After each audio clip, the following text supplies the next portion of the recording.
Alright, so here's my head, obviously, my head gasket. So if you guys been following along, you know that I've been having a overheating problem, and I started the first time I ever had that was around just under 50,000 miles, I think 48,000 miles or so, and now I have about 61,000 miles. So it took me all this time to figure it out. Why it took me all this time was because I did a bunch of tests on it, and it didn't. The test showed up that the head gasket was okay. I did a leak down test and a compression test, both passed with flying colors. The problem with the leak down test is that it occurred. The test itself, how you run the test with the testing equipment is that it tests at 100 psi, and at 100 psi, this is the leak on this gasket is so minor that 100 psi is not enough to blow through the gasket itself. So that's why it didn't show up. That's why I was like, no, it's not the gasket. I thought it was something else. I thought it was my radiator cap or something, something wrong with my cooling system, but it wasn't the cooling system. And I actually tested that as well. Tested the pressure cap and all that other stuff. So I finally figured out that under high load, I'm wide open throttle, 50 or 45 plus miles an hour, or going uphill at wide open throttle. That's where those conditions will basically get enough pressure in the combustion chamber to blow combustion gases past the gasket, the head gasket. So I believe where it occurred is right here. This is the, let's see, this is let's see, it actually mounts. If you're looking at the head, it actually mounts like so, like that. And the head would be basically mounts like this, like that. Oops, the heck? Oh, wrong side there. So basically, it would be like this, right? It'd be like that.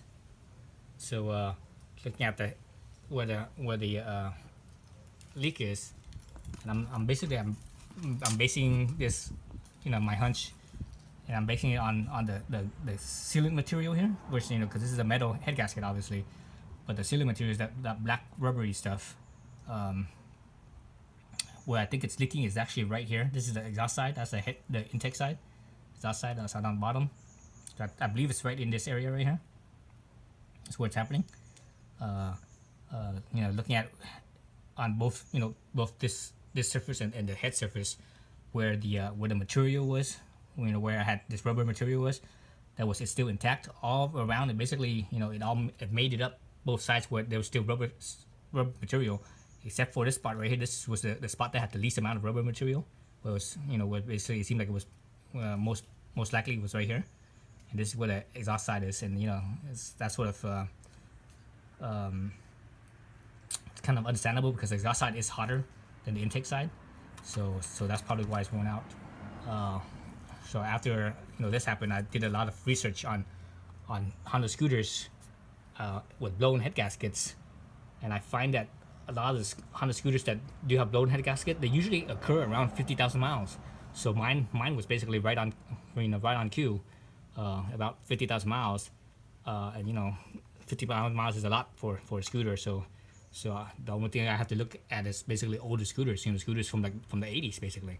The old Elite 150, Elite 250s, the Helix, all those scoots that older scoots that have this many miles on it, 50,000 miles or so, and from all the research that I've done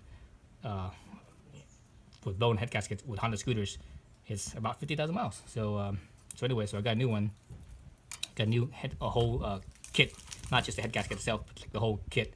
I think they call it kit A. There's a kit A and kit B. The kit A has all the stuff for the top end rebuild, for not all the stuff, but all the gaskets for the top end rebuild. And kit B is for the bottom end rebuild. So basically, the crankcase and such, all the gaskets for that. So let's look at my motor. Actually, let's look at here. And actually, I tested his. So this is my set of parallels. If you know about machining, you know what parallels are, and they're very precise. So this is what I use to check for see if my head is warped, and it's fine. It's good. Everything else on the head looks really good. You know, like I said, I did a leak down test, and this thing passed with flying colors. It showed not even 1% leakage at all. So that means my valves are good. And, you know, my valve seat and my piston rings are good as well. So I'm good there. Let's look at the head. Which just made the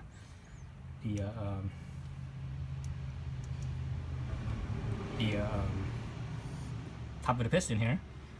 So this looks really good as well. Checked it all out. Everything's cool here. I'm not gonna replace all the gaskets because the sleeve is kind of a pain in the butt to take off. To take out the sleeve, I basically have to also down in. Let me see if I can get a. Let me put on my headlamp real quick. So the way I can point it out to you guys. Okay, so down in this area, let me get a pointer. So down in here, this is where a coolant line is, and it connects to the sleeve right here. That's how it, you know, the coolant, because the water pump is right over here. It's water pump, and it pumps over here, and it comes out. It comes out to this hole here, and it goes into the head.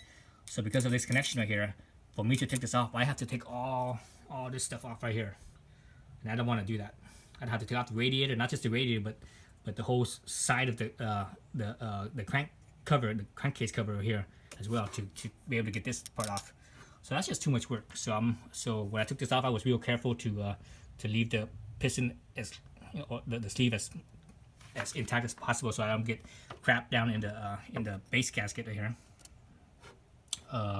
It doesn't move out and such. Hopefully this, you know, I'll be okay with this. You know, in the past I've been successful most of the time keeping the base gasket intact, but there has been a few times where it you know, the base gasket wasn't able to quite stay intact, and it did leak a little bit of oil. So I'm hoping that this time I'm okay. And I don't have to do that otherwise, because I really don't want to take all this stuff off. That's just too much work. Yeah. So the piston looks pretty good. A little bit of carbon buildup, obviously, you see there. And I clean all this off. Basically, you know, I use a razor. That's how I clean the head off as well. Use a razor. Let's see, where's my razor? Where did I put my razor? Basically, you know, just get a razor blade, a nice, clean, fresh razor blade. Oh, here it is. Nice, clean, fresh razor blade, and I just start scraping like so. You know, clean it off, clean everything off. It's important that you use a brand new one. You want to make sure that the edge is nice and sharp, and it has no nicks in it, because if it has whatever nicks in it, it will actually scratch your surface, your mating surface. So you don't want to do that. So I didn't actually make a video of taking this off, because, you know, this is a pretty complicated task. People that, you know, do it yourselfers, if you've never done this before, you know, get the service manual and follow that step by step. People that have done this before, or competent enough to do this, you know, you don't necessarily need a video to see how it's done, because, you know, you have that competence, that experience. But people that have never done it before, definitely get the service manual. I'm just gonna show how to do this. Take it off and put it on, because it's very involved, you know, very invasive, and I don't want you guys to screw up somehow and say that, oh, because I saw it on the internet and blah blah blah, you know. And I've made other videos that were, you know, pretty simple, and I explained lots of things, and people actually got back to me and, you know, replied back to me, oh, blah blah blah, it didn't come out right, and yada yada, because they didn't follow all the stuff that I mentioned on the videos, on those other videos, and, you know, eventually, you know, I was able to help them and figure out what steps they missed. But those other stuff is a lot more simpler than this is. So this is a lot more involved. So I did not want to get into that. Yeah, it's just headaches for me, headaches for you, the people that not sure what you're doing. So just get the service manual. That's the best thing to do. So now I'm just gonna clean this up and put it all back together. All right, so yeah, and I actually bought the whole kit. Let's look at the kit. Here's the kit. Oops, this actually wasn't part of the kit. That right there was not part of the kit. So this, all the rest of this was. Let's bring this back over here. Let's see.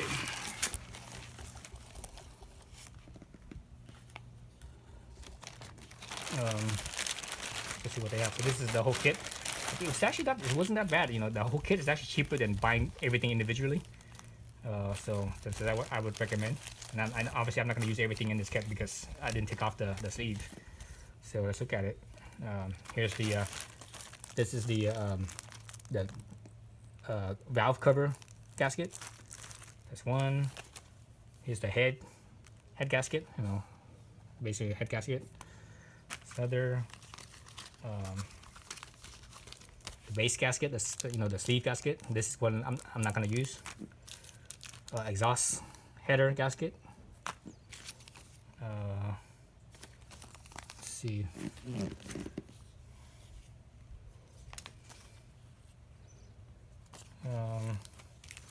This is the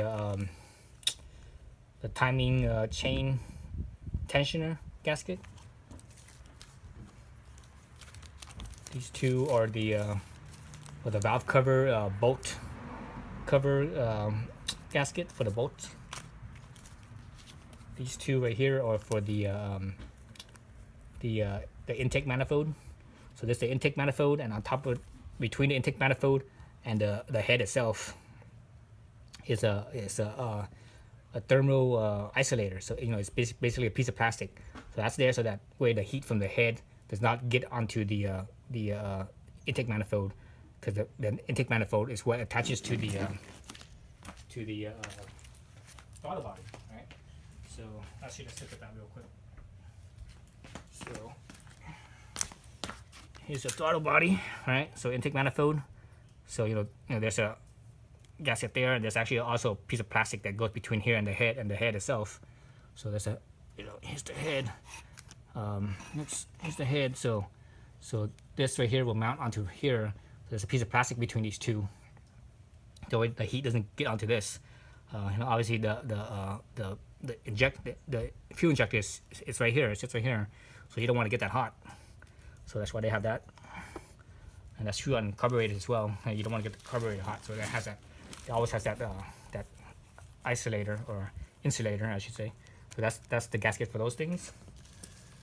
I have a couple other O-rings. I believe these are for the coolant system. So I might not have to. I probably don't have to use these because you know, I didn't pull that coolant thing off the sleeve. Let's see. This here washer, I'm not sure what this is for.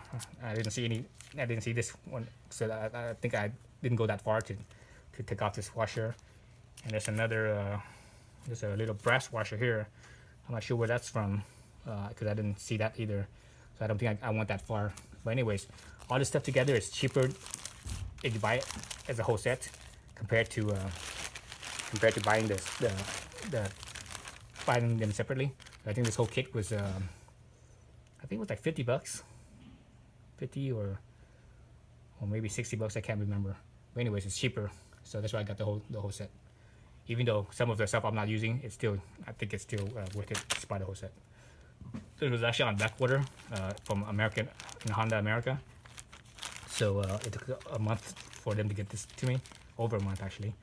It was on back order because, you know, I don't think Honda ever had planned on people having blown head gaskets on their, you know, on their little scooter.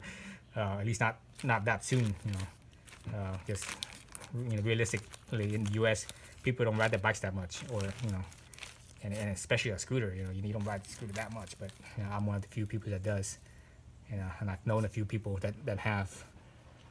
But, you know, usually their scooters are larger. You know, they're riding a big scoot or a maxi scoot. Here I'm riding this little 110, so it's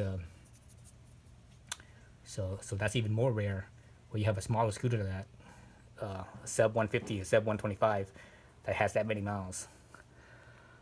All right, so yeah, so now I'm just gonna clean up everything up and and put it all back together. All right, thanks for watching.